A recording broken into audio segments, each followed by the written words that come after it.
Hello everyone. तो कैसे हैं मेरे सभी भाई दोस्त? बढ़िया हैं। मैं रोहित वर्मा स्वागत करता हूं आप सभी का भाइयों क्लास में। तो जल्दी से जो है लाइव में जुड़ जाएंगे सभी दोस्त, और आज का हम जो है क्लास शुरू करेंगे जीके जीएस की। जैसे कि आप सभी को मालूम है, अपनी सीरीज़ जो है वो चल रही है टॉप 20 क्वेश्चंस की। ठीक है, तो वही सीरीज़ को हम कंटिन्यू करते हुए आगे को बढ़ेंगे। तो ये लास्ट क्लास का क्वेश्चन है जो कि आपको एज अ होमवर्क में बता दीजिए कि जिन जिन भाइयों ने रिवीजन किया हुआ है उसका आंसर। ठीक है, चलिए बहुत बढ़िया। तो यहाँ पे पूछा गया था कि स्कर्वी रोग जो है वो किस विटामिन की कमी से या किसकी वजह से जो है वो होता है। क्लियर है? आवाज़ वगैरह जो है वो आ रही है, उतना सा मेरे को बता दें सब दोस्त। पहले एक बार लाइव चैट में बोल दें कि आवाज़ वगैरह क्लियर है कि नहीं। ओके, ठीक है ठीक है। लाइव चैट नीचे खुला रहेगा सभी दोस्तों के लिए। ठीक है, तो वहाँ पे एक मिनट में आंसर वगैरह भी दे सकते हैं आप। हाँ बिल्कुल बिल्कुल, आवाज़ ओके है। Thank you thank you. तो बात करते हैं स्कर्वी की। तो लास्ट क्वेश्चन डिस्कस कर लेते हैं। स्कर्वी में हमने बात की थी, स्कर्वी जो है वो किसकी कमी से होता है मेरे भाई? तो विटामिन सी की कमी से होता है। विटामिन ए की कमी से क्या होता था? नाइट ब्लाइंडनेस होती थी। विटामिन बी की कमी से होता था बेरी बेरी रोग होता था। आयोडीन की कमी से ग्वाइटर होता था। फिर इसके सिवा विटामिन डी बच गया है। तो विटामिन डी का हमने बताया था कि इससे रिकेट्स होता है, जिससे कि हड्डियों को कमज़ोर होना हम कहते हैं। क्लियर है यहाँ तक? तो चलिए बढ़ते हैं नेक्स्ट क्वेश्चन की ओर। आज की क्लास का नेक्स्ट क्वेश्चन और first question, the headquarter of Indian council of agriculture research is located at. Indian council of agriculture research का हेडक्वार्टर जो है मेरे भाई वो कहाँ पर सिचुएटेड है? सभी दोस्त ट्राई कीजिए, जिन जिन भाइयों को आंसर आते होंगे वो कमेंट बॉक्स में आंसर अपने साथ साथ में बताते जाएं। ठीक है, बहुत बढ़िया। मोइन जुड़ चुके हैं, संजीव जुड़ चुके हैं हमारे साथ, बहुत बढ़िया। तो इसका बिल्कुल सही आंसर जो है वो रहेगा मेरे भाई न्यू दिल्ली। न्यू दिल्ली में जो है आईसीएआर का हेडक्वार्टर है। ठीक है, बात कर ली जाए इसकी स्थापना की, तो स्थापना कब हुई थी? 16 जुलाई 1929 को। 1929 को। जो कुछ भाई हिंदी मीडियम से बिलोंग करते हैं वो हिंदी में क्वेश्चंस जो हैं वो पढ़ सकते हैं, बाकी लैंग्वेज मेरी हिंदी ही रहेगी। ठीक है, तो इसके सिवा बात कर ली जाए ministry of agriculture and farmer की। ठीक है, तो उसके भी जो है वो करंट मिनिस्टर कौन है? तो शिवराज सिंह चौहान। नाम याद रखिएगा, शिवराज सिंह चौहान। शिवराज सिंह चौहान जो हैं वो करंटली मिनिस्टर हैं किसके?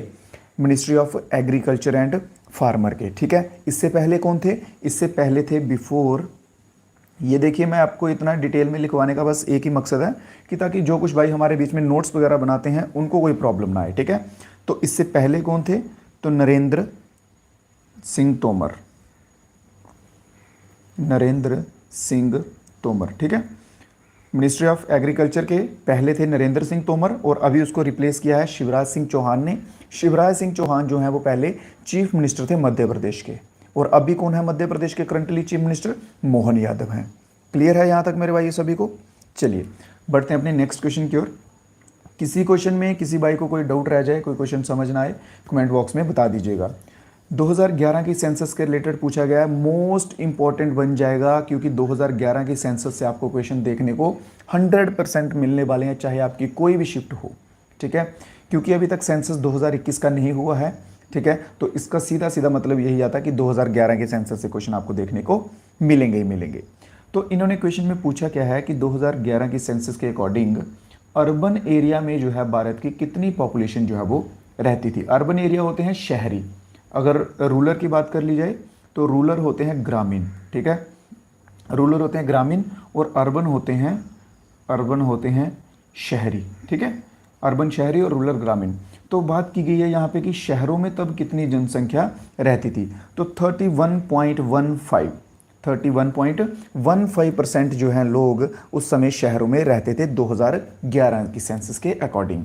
इसके सिवा और इंपॉर्टेंट क्वेश्चन इसमें से क्या पूछा जा सकता है? डेंसिटी के ऊपर। ठीक है, जनसंख्या घनत्व जिसे हम बोलते हैं नॉर्मली।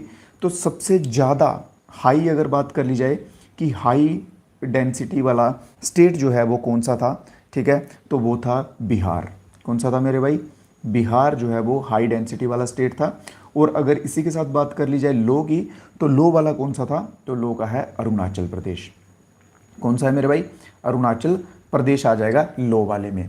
इसके सिवा हाई अगर यूनियन टेरिटरी की बात कर ली जाए कि किस यूनियन टेरिटरी में हाई डेंसिटी थी तो वो आ जाएगी दिल्ली। क्लियर है? कौन सी आ जाएगी? दिल्ली आ जाएगी। तो उम्मीद करता हूँ यहाँ तक समझ आ गया होगा। अपने नेक्स्ट क्वेश्चन की ओर चलते हैं। देखिए क्वेश्चन ना मैं आपको किस तरह से करवाऊंगा कि उसको जितना हो सके उतना इलेबोरेट करवा पाऊँ, क्योंकि हम 20 क्वेश्चन ले रहे हैं और 20 क्वेश्चन सफिशेंट नहीं होते हैं। और मैं क्या करता हूँ कि उनमें से उसकी जितनी ब्रांचेस निकलती हैं, जितने जितने उस टाइप से क्वेश्चन बन सकते हैं, वो सब मैं ट्राई करता हूँ कि आपके कवर हो जाए। क्लियर है? तो नेक्स्ट क्वेश्चन में देखते हैं, which of the principles is used to generate low temperature.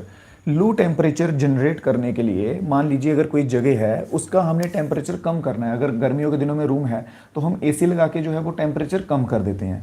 Clear? यहाँ तक समझ आ गया?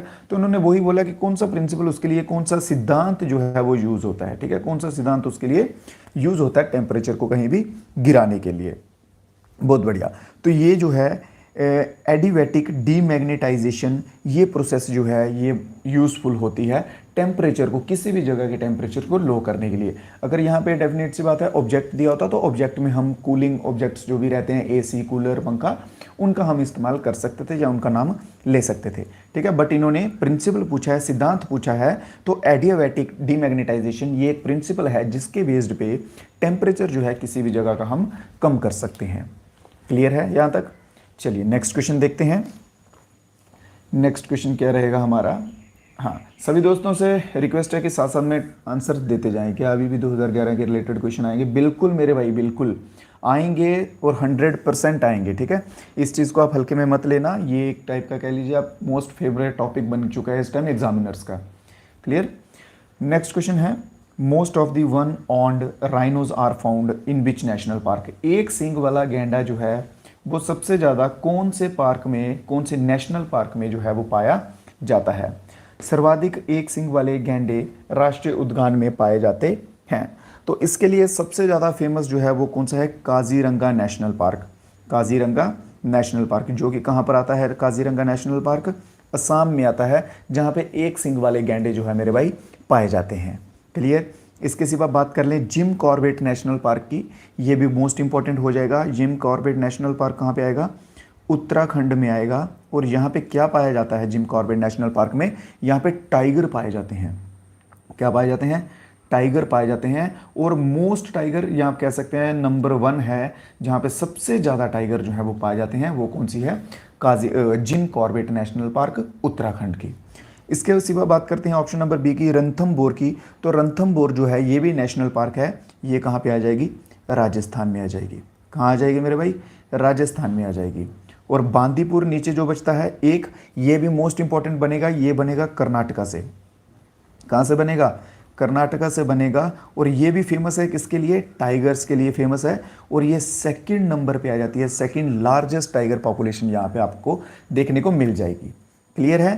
काजीरंगा नेशनल पार्क जो कि असम में है, इसका बिल्कुल सही आंसर हो जाएगा।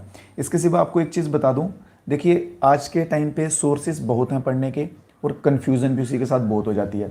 यहाँ से पढ़े, वहाँ से पढ़े, कहीं से भी पढ़ो, बस एक सोर्स को फिक्स कर लो और उसी पे अटल रहो, उसी पे टिके हुए रहो। आपको निश्चित तौर से कहता हूँ कि आप सिलेक्शन की तरफ बढ़ जाओगे। अगर आप इधर उधर भटकते रहे, ये देख लूँ, वो देख लूँ, वो देख लूँ, तो भाई कुछ नहीं होने वाला है। ठीक है, एक कोई भी सोर्स पकड़ लो, वहाँ से पढ़ो, उसके नोट्स अच्छे से तैयार करो और उनको टाइम टू टाइम रिवीजन करो। एक तो मान लीजिए सुबह आपने क्लास की, शाम को रिवीजन कर लो, फिर एक हफ्ते बाद कर लो, फिर एक महीने के बाद कर लो। रिवीजन करोगे तो अपना बेस्ट जो है आप दे सकोगे जीके जीएस में। चलिए नेक्स्ट क्वेश्चन क्या बोलता है? विच transport protocol is necessary for internet information service. Internet information service IIS को प्रमोट करने के लिए कौन सा प्रोटोकॉल जो है वो यूज़ होता है, या आप कह सकते हैं कि इम्पोर्टेंट है? तो इसके लिए होते हैं दो, UDP और TCP। ठीक है, ये दो प्रोटोकॉल जो हैं ये मोस्टली यूज़ होते हैं। ये ना एक बेसिक ट्रांसपोर्ट प्रोटोकॉल है जो कि क्या करते हैं, दो इंटरनेट होस्ट होते हैं ना, जो होस्ट हो गया जैसे कोई चीज़ का, जैसे मैं अभी ये क्लास लगा रहा हूँ ना, तो मैं इस क्लास का होस्ट हो गया हूँ। ठीक है, तो मैं इसका होस्ट हूँ इस टाइम पे। तो वैसे ही दो इंटरनेट होस्ट जो होंगे उनके बीच में ये क्या करते हैं, ये उनके बीच में कनेक्शन बिल्ड करते हैं। क्या करते हैं? कनेक्शन बिल्ड करते हैं टू होस्ट के बीच में। ठीक है, दो होस्ट के बीच में ये कनेक्शन बिल्ड करेंगे। बहुत बढ़िया मोइन, बिल्कुल सही आंसर संजीव, सही आंसर, बहुत बढ़िया। ठीक है, तो उन दो होस्ट के बीच में कनेक्शन बिल्ड करेंगे यूडीपी और टीसीपी। तो ये कहाँ पे आंसर दिखेगा हमें? ऑप्शन नंबर डी जो है बिल्कुल सही आंसर रहेगा। क्लियर? नेक्स्ट क्वेश्चन, अगला क्वेश्चन देखते हैं। Who represent India at world defence exhibition 2024? World defence exhibition हुआ था 2024 का, वहाँ पे इंडिया को रिप्रेजेंट किसने किया था? ठीक है, तो वर्ल्ड डिफेंस एग्जीबिशन में क्या होता है कि जो हमारी ट्राई फोर्सेज है ना, ट्राई फोर्सेज में इंडियन आर्मी, एयरफोर्स, नेवी, ये सब आती हैं। ठीक है, ये सब आती हैं। तो इसको जो है वो किसने किया था? यहाँ पे क्वेश्चन में थोड़ा सा आप कह सकते हैं कि मिस टाइप हो चुका है। ठीक है, देखिए यहाँ पे तो एक्चुअल में नाम होना चाहिए था कि उन लेडीज़ का, उन लड़कियों का, ठीक है, जिन्होंने किया था। तो यहाँ फिर होना चाहिए था ऑप्शंस के अकॉर्डिंग, इसमें नाम होना चाहिए था कि मिनिस्टर कौन था। तो यहाँ पे अजय भट्ट जो हैं ये उस टाइम मिनिस्टर हैं। कहाँ के? डिफेंस मिनिस्टर हैं, उत्तराखंड के हैं ये। ठीक है, डिफेंस मिनिस्टर कहाँ के हैं? अजय भट्ट, उत्तराखंड के। यूके लिख रहा हूँ सिंपल, उत्तराखंड के हैं। तो ये वहाँ पे एज अ गेस्ट गए हुए थे, इन्होंने वहाँ पे देखा था। ठीक है, और बात करते हैं कि पार्टिसिपेट किन्हों किन्हों ने किया था। ठीक है, तो सबसे पहले नाम लिख लीजिए भावना कंत, भावना कंत।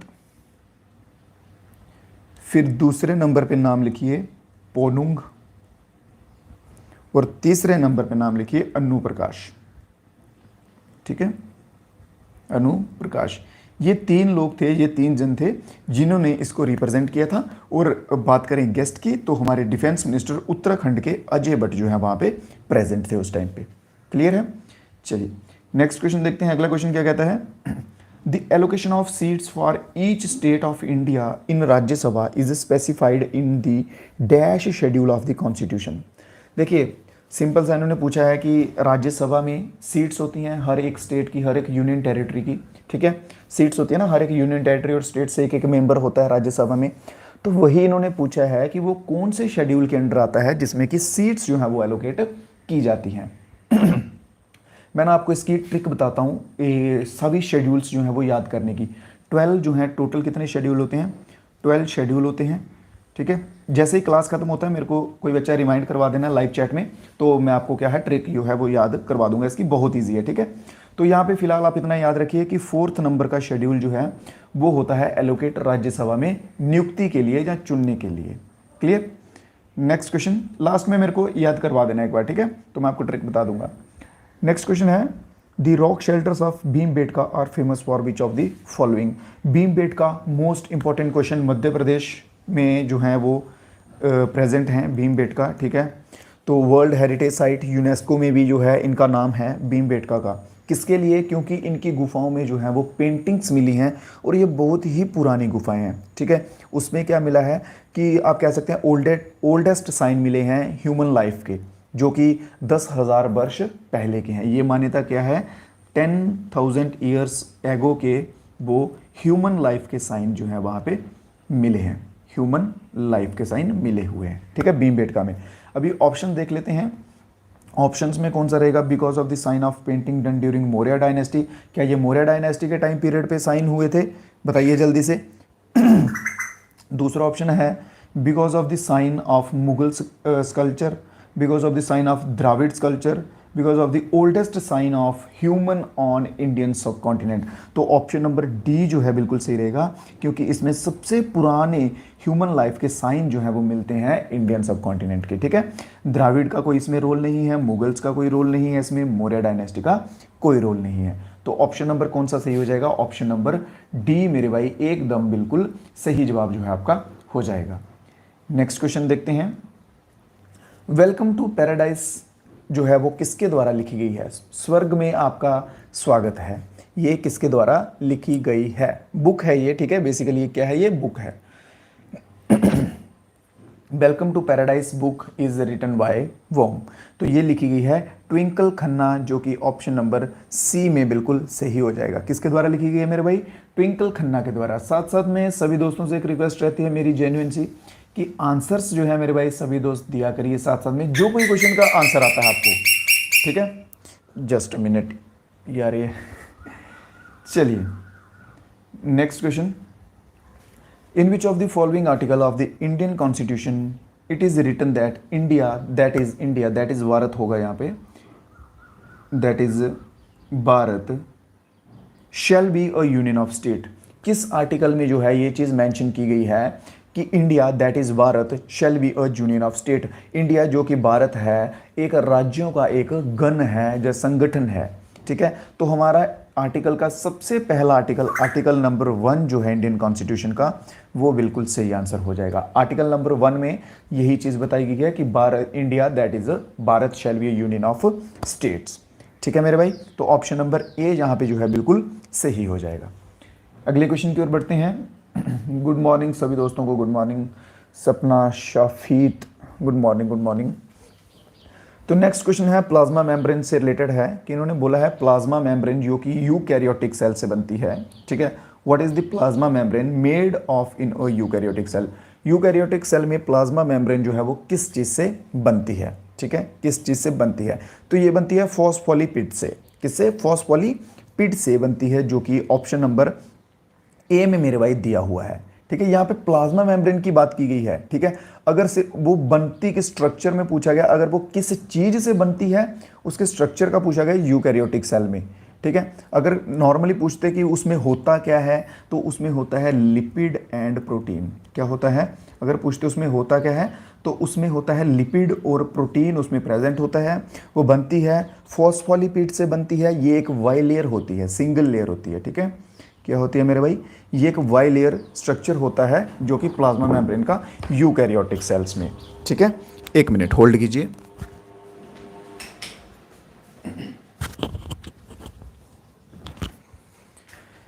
चलिए, तो क्लियर है यहाँ तक। तो ऑप्शन ए नंबर का जो है बिल्कुल इसमें सही आंसर हो जाएगा। बहुत बढ़िया, ऑप्शन नंबर ए जो है बिल्कुल सही हो जाएगा। एक बार फिर से रिपीट कर देता हूँ। अगर पूछे इसमें होता क्या है, तो लिपिड और प्रोटीन्स होता है। बनती के स्ट्रक्चर में है, तो फॉस्फोलिपिड में बनती है, तो वाई लेयर होती है। वाई लेयर का मतलब सिंगल लेयर वाली जो है मेम्ब्रेन जो है होती है, ठीक है। ये फॉस्फोलिपिड ना इसका स्ट्रक्चर है मेड बनने का, ठीक है, बनने का स्ट्रक्चर है इसका, ये याद रखना। नेक्स्ट क्वेश्चन देखते हैं। The molten material mixed with gas in the earth mental is called. जो पिघला हुआ पदार्थ होता है धरती के अंदर और गैसों में मिक्स हो जाता है, उसे हम क्या कहते हैं? पिघला हुआ पदार्थ क्या होगा मेरे भाई? थोड़ा सा सोचिए, क्या होगा? धरती के नीचे पिघला हुआ पदार्थ क्या होता है? वो होता है मैग्मा, ठीक है। ज्वालामुखी फटता है ना, तो जब वो बाहर बन के आता है तो उसे हम लावा कहते हैं, ठीक है। मान लीजिए ये ज्वालामुखी है, एक बड़ा सा ऐसा पहाड़ है, तो ये कुछ मॉल्टन मटेरियल है, नीचे गैसेज होती हैं बहुत सारी, आप सभी को ये मालूम है, ठीक है। तो जब इसमें प्रेशर जो है गैसेज का रिएक्शन कर करके बहुत बन जाता है, तो फिर ये जो है ज्वालामुखी फटता है। जब तो इस सिचुएशन में है ना, इस टाइम पे है, तो तब ये होगा मॉल्टन, ठीक है। इस टाइम पे ये क्या है? मॉल्टन है। जब ये इस फॉर्म में आ जाएगा, यहाँ पे आ जाएगा, तो तब ये जो जब जम जाएगा तो ये बन जाएगा लावा। क्या बन जाएगा तब? तो तब ये लावा बन जाएगा। क्लियर है यहाँ तक?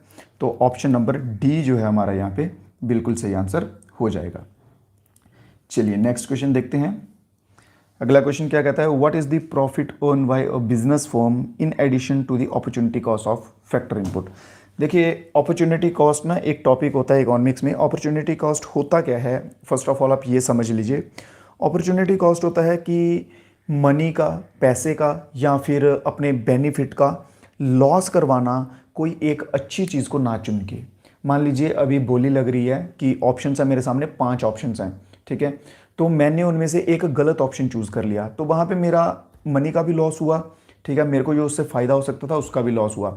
तो वो होती है एक टाइप की अपॉर्चुनिटी कॉस्ट, जिसमें कि हम हमें अपॉर्चुनिटी मिलती है, हम चाहें तो अच्छा चूज़ कर सकते हैं, ठीक है। तो उसमें इन्होंने बोला है कि जो बिजनेस फर्म को उसमें प्रॉफिट होता है उसे हम क्या कहते हैं? ऑप्टिमम प्रॉफिट, रेगुलेट, एबनॉर्मल, या फिर नॉर्मल प्रॉफिट। तो उसे मेरे भाई हम नॉर्मल प्रॉफिट कहेंगे। क्या कहेंगे? नॉर्मल प्रॉफिट कहेंगे। तो ऑप्शन नंबर डी इसमें बिल्कुल सही आंसर हो जाएगा। क्लियर है यहाँ तक? किसी क्वेश्चन में किसी भाई को कोई डाउट हो, कोई चीज़ ना समझ आ रही हो, तो बेझिझक जो है आप बता सकते हैं कमेंट बॉक्स में आंसर करके, ठीक है। आंसर भी साथ साथ में दीजिए, और अगर कोई आपको डाउट रहता है, कोई क्वेरी रहती है, तो वो भी आप जो है वो बता सकते हैं। चलिए नेक्स्ट क्वेश्चन है, which Jewish festival is called the festival of light. अब आप बोलोगे कि सर जूइश फेस्टिवल, यहाँ तो हिंदू फेस्टिवल होता था, फेस्टिवल ऑफ लाइट, जिसे कि हम दिवाली कहते हैं, ठीक है। यहाँ पे ज्यूइश की बात की गई है, बिल्कुल मेरे भाई, ज्यूइश फेस्टिवल भी होता है, वो भी उसे एक फेस्टिवल ऑफ लाइट के नाम से जानते हैं, ठीक है। तो जल्दी से बता देंगे सभी दोस्त, हनुक्का एंड एक दूसरा नाम भी होता है इसका चनुका, ठीक है। हनुक्का एंड चनुका, इन दोनों में से कोई भी नाम आप बोल सकते हैं। ये एक फेस्टिवल होता है ज्यूइश में, 8 डेज का फेस्टिवल होता है। कितने दिनों का? 8 दिनों का फेस्टिवल होता है, और इसे फेस्टिवल ऑफ लाइट भी जो है वो कहा जाता है। जल्दी से सभी दोस्तों के होमवर्क के लिए आज का क्वेश्चन है कि बताइए हॉर्नबिल जो है ये किस स्टेट से रिलेटेड है? हॉर्नबिल, हॉर्नबिल जो है ये किस स्टेट से रिलेटेड है? बहुत ही बेसिक सा क्वेश्चन है मेरे भाई, सभी दोस्तों को आना चाहिए। अगर किसी को नहीं आता है तो जल्दी से गूगल कीजिए, किताबों से पढ़िए, जैसे भी करिए, इसका आंसर दीजिए, ठीक है। हॉर्नबिल देखिए कौन से राज्य से संबंधित है। अगला क्वेश्चन है, who was awarded the 33rd व्यास सम्मान? 33वें नंबर का व्यास सम्मान से किसे सम्मानित जो है मेरे भाई किया गया है? पुष्पा भारती को, अमिताभ घोष को, ममता कालिया को, या फिर लालीधर जागूदी को? ठीक है, जल्दी से, व्यास सम्मान 33वें नंबर का, उससे किसे सम्मानित किया गया है? बहुत बढ़िया। क्वेश्चन नंबर 55, तो पुष्पा भारती जो हैं एक हिंदी राइटर हैं, हिंदी उद पुष्पा भारती एक हिंदी राइटर है मेरे भाई, हिंदी राइटर हैं, इनको सम्मानित किया गया है इससे, ठीक है। और इनकी किस रचना के लिए, कौन सी बुक के लिए इन्हें सम्मानित किया गया है? नाम सुनिए, उसका नाम है मेरे भाई यादें, यादें फिर और यादें, ठीक है। बस ये यादों में ही खो गए हैं, क्लियर। ये इनकी बुक का नाम था, ये इनकी रचना का नाम था, जिसके लिए इन्हें अवार्ड मिला था, ठीक है। यादें, यादें और यादें, क्लियर। तो ऑप्शन नंबर ए यहाँ पे मेरे भाई बिल्कुल सही हो जाएगा। बहुत बढ़िया, अच्छे से सभी दोस्त रिस्पॉन्स कीजिए। देखिए 20 क्वेश्चन की क्लास होती है, कम से कम आप ना, अभी स्टार्टिंग के डेज हैं हमारे ये सेशन के, तो इसमें आप कम से कम 15 क्वेश्चन का टारगेट तो लेके चलिए ही चलिए, ठीक है। बाकी जीके की क्लासेस तो हमने बहुत पहले से शुरू की हुई हैं, तो 15 क्वेश्चन का टारगेट लेके चलिए और रेगुलर रिवीजन कीजिए, आप खुद इंप्रूवमेंट जो है वो देखेंगे टाइम के साथ साथ, ठीक है मेरे भाई। चलिए नेक्स्ट क्वेश्चन देखते हैं, क्वेश्चन नंबर 56। क्या पूछा है? सर जमीन के नीचे लावा भी होता है ना, वह क्या होता है? देखिए हम ना ऐसे नॉर्मल उसे जनरल भाषा में लावा बोल देते हैं, बट साइंटिफिक वर्ड्स के अकॉर्डिंग देखें ना, तो जो ज़मीन के अंदर होता है, देखिए जब इस जगह पे है ना, तो तब उसे हम मॉल्टन जहाँ मैग्मा बोलते हैं, ठीक है, उसे हम क्या बोलते हैं? मॉल्टन मैग्मा बोलते हैं, ठीक है।